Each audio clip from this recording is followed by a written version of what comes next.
Всем привет! Тема сегодняшнего урока – порядковые числительные.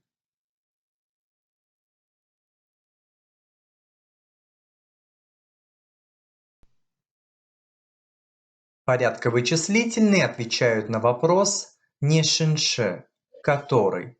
Для образования порядковых числительных используются суффиксы «нше», «нше» в зависимости от твердости или мягкости слова.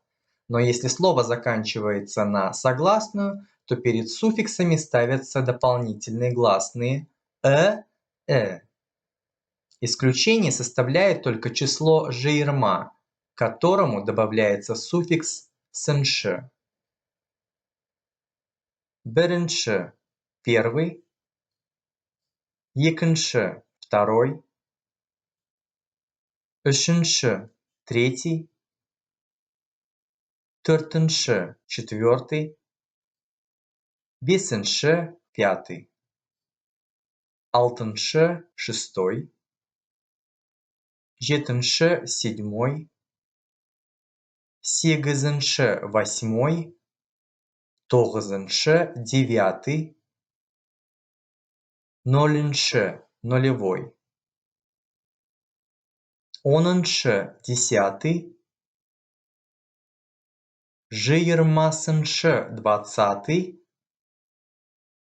отызыншы – тридцатый, қырықыншы – сороковой, елуінші – пятидесятый, алпысыншы – шестидесятый, жетпісінші – семидесятый, сексенінші – восьмидесятый, тоқсаныншы – девяностый, жүзінші – сотый,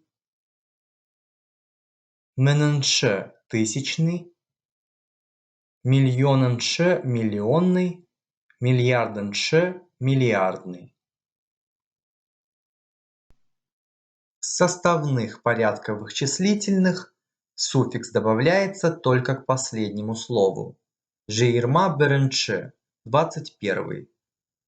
4587 – 4587.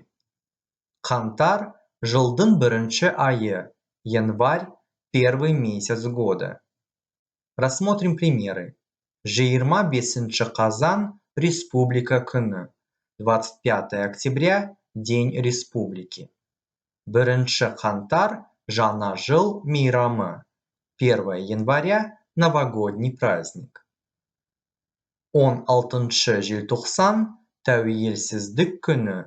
16 декабря – день независимости. На этом все. Ставьте лайк, подписывайтесь на канал, оставляйте комментарии и увидимся в одном из следующих уроков.